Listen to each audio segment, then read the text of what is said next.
स्वर्गीय पवनराजे निंबाळकर व त्यांचे चालक समत काजी यांच्या दुहेरी हत्याकांडाचा निकाल जो आहे तो आज मुंबईतील विशेष न्यायालयामध्ये जाहीर होण्याची शक्यता आहे आणि त्याच पार्श्वभूमीवर धाराशिव तालुक्यातील गोवर्धनवाडी येथील खासदार ओमराजे निंबाळकर यांच्या निवासस्थानी जी आहे ती पोलीस सुरक्षा जी आहे ती तैनात करण्यात आलेली आहे। आपण जो बंगला पाहतोय हा बंगला जो आहे तो खासदार ओमराजे निंबाळकर यांचा बंगला आहे। आपण जर पाहिलं तर 2006 मध्ये स्वर्गीय पवनराजे निंबाळकर यांची हत्या जी आहे ती मुंबई येथील कळंबोली परिसरामध्ये गोळ्या झाडून हत्या जी ती करण्यात आलेली होती।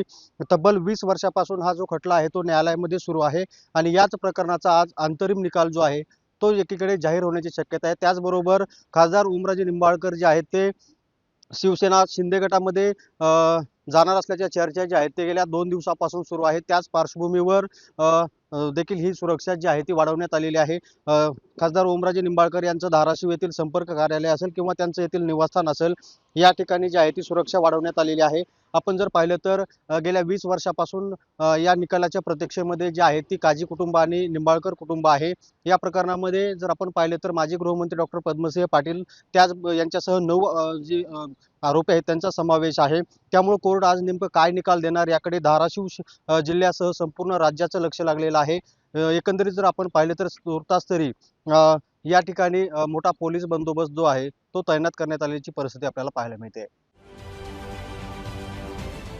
महाराष्ट्रातील सर्व बातम्यांचे विश्वासार्ह व्यासपीठ सकाळच्या सर्व सोशल मीडिया प्लॅटफॉर्मला लाईक, फॉलो आणि सबस्क्राईब करा। तसंच सर्व नोटिफिकेशनसाठी बेल आयकॉन प्रेस करायला विसरू नका।